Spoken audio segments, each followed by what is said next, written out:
By the time your feet go fully numb, you've usually missed a handful of warnings your body was sending months, sometimes years earlier.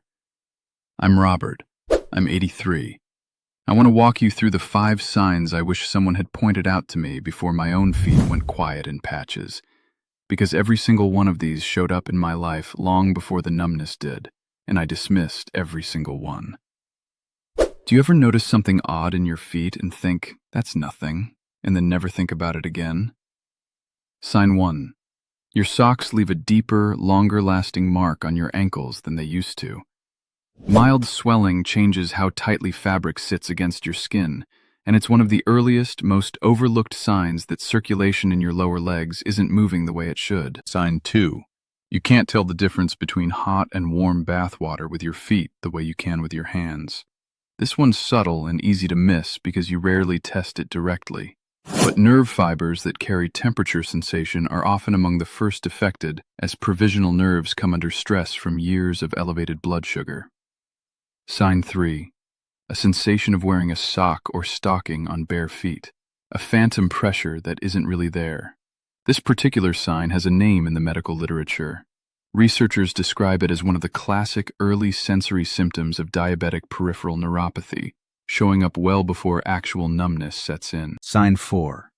You've started watching your feet when you walk, more than you used to, without fully realizing why.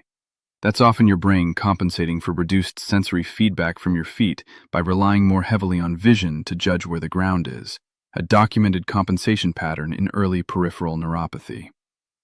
Sign 5. Small cuts, blisters, or corns on your feet that you only notice once you're already looking at them, not when they happened. This is the sign that worries doctors the most, because it means protective sensation, the kind that normally makes you notice an injury right away, has already started to fade. Socks leaving deeper marks, trouble telling hot from warm, phantom sock sensation. Watching your feet more when you walk, injuries you only notice by sight.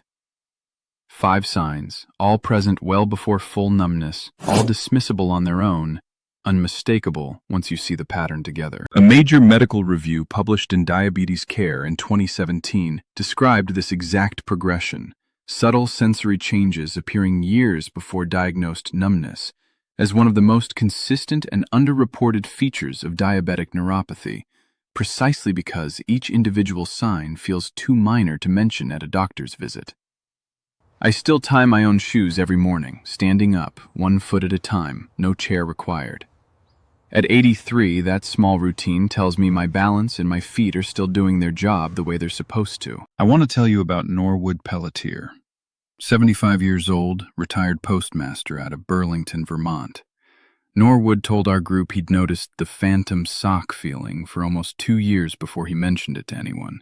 He genuinely thought it was too strange and too minor to bring up. When he finally described it to his doctor, it turned out to be exactly the kind of early sign that research has connected to progressing neuropathy, and it changed how seriously he started taking his daily habits.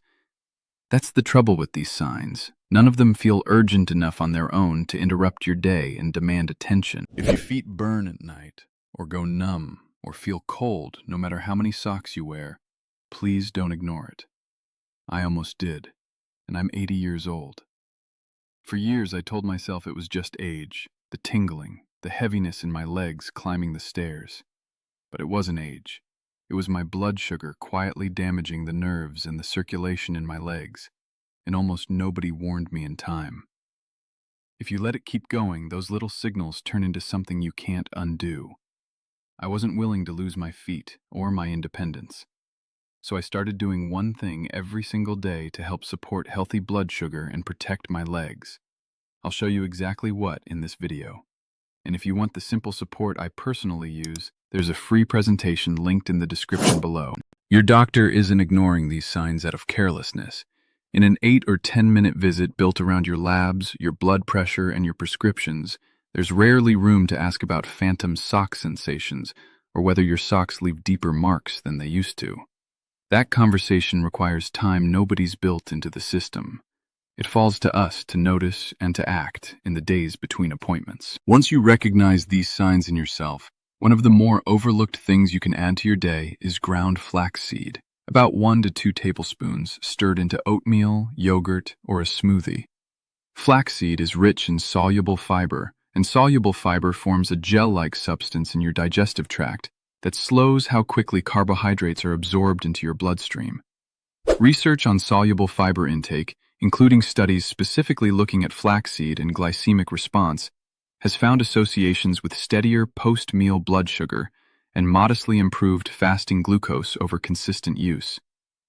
Steadier blood sugar over months and years means less of the glycation process that damages the very nerve fibers responsible for the 5 signs I just described. I want to be honest that flaxseed alone is not the whole answer, and treating it as a magic fix would be blister. Alongside it, I check my own feet visually every single evening, not waiting to notice an injury by accident, the way sign 5 describes, but actively looking, running my hand along the sole and between each toe. And I've started wearing well-fitted, cushioned shoes even around the house instead of going barefoot or in thin slippers, because reduced sensation means small mechanical stress can build into real damage before you'd ever feel it happening. Ground flaxseed daily, a nightly foot check by sight and by hand, proper footwear even indoors. 3 small habits addressing 3 different pieces of the same problem. A quick word on the flaxseed itself. Whole flax seeds mostly pass through the body undigested, so grinding is what actually makes the fiber and nutrients available. I buy whole seeds and grind a small batch in a clean coffee grinder every week or so, since ground flaxseed can go rancid faster than the whole seed. Keeping it in the refrigerator once ground helps it stay fresh. A tablespoon or 2 stirred into warm oatmeal barely changes the taste, which is part of why it stayed a habit for me rather than something I dread each morning. I also want to mention something about the nightly foot check that I underestimated at first. It's not just about spotting injuries. Over time, running my hand along the sole of each foot every evening has taught me what my own normal actually feels like, so that when something is different, a spot that feels less sensitive than the skin around it, for instance, I noticed the change far sooner than I would have relying on memory alone. That baseline awareness is, in its own quiet way, one of the more valuable things to come out of this whole routine. These days, I go for my morning walk and come back to check my feet before I even sit down for coffee. It takes 90 seconds, and it's become as automatic as brushing my teeth. I haven't found a surprise injury in longer than I can remember. Norwood told our group that after adding a similar daily flaxseed habit and a consistent nightly foot check, alongside his existing medication and regular visits with his doctor, his fasting numbers trended a little steadier over several months, and the phantom sock feeling became something he noticed less and less often. I share his experience as one man's story, not a promise. Everyone's neuropathy history is different, and none of this replaces what your own doctor has you doing. I think about how many of us walk around with 2 or 3 of these 5 signs right now, dismissing each one individually the way I did for years. The people who catch neuropathy early aren't smarter or luckier. They're the ones who wrote the small, odd sensations down instead of shrugging them off. Norwood told me he started keeping a small notebook by his bed after our conversation. Nothing formal, just a line or 2 most nights about how his feet felt that day. He said the value wasn't really in any single entry. It was him flipping back a few months later and seeing, in his own handwriting, that the phantom sock feeling used to show up 4 or 5 nights a week, and now barely showed up once. Numbers on a lab report matter, but sometimes it's your own notes and your own words that convince you something is actually working.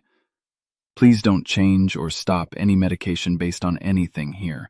Talk with your doctor about your own numbers and your own symptoms before adjusting your routine. And if you ever find a wound, cut, or discoloration on your foot that isn't healing within a few days, that's not a wait-and-see situation. That's a call to your doctor the same day. If you recognized even one of these 5 signs in yourself, tell me which one in the comments. I read every single one. And if this kind of honest, early warning information matters to you, subscribe, because we cover signs like these one at a time every week. If you made it this far, you already understand more about your own legs than most people your age ever will. That matters. You know now that the burning, the numbness, the cold feet, they trace back to one thing: blood sugar slowly working against your nerves and circulation. And you know the goal isn't a miracle. It's protecting your ability to stand, to walk, to stay independent. That's why, alongside everything I showed you today, I use a simple daily support to help keep my blood sugar in a healthy range, so my legs keep carrying me where I want to go.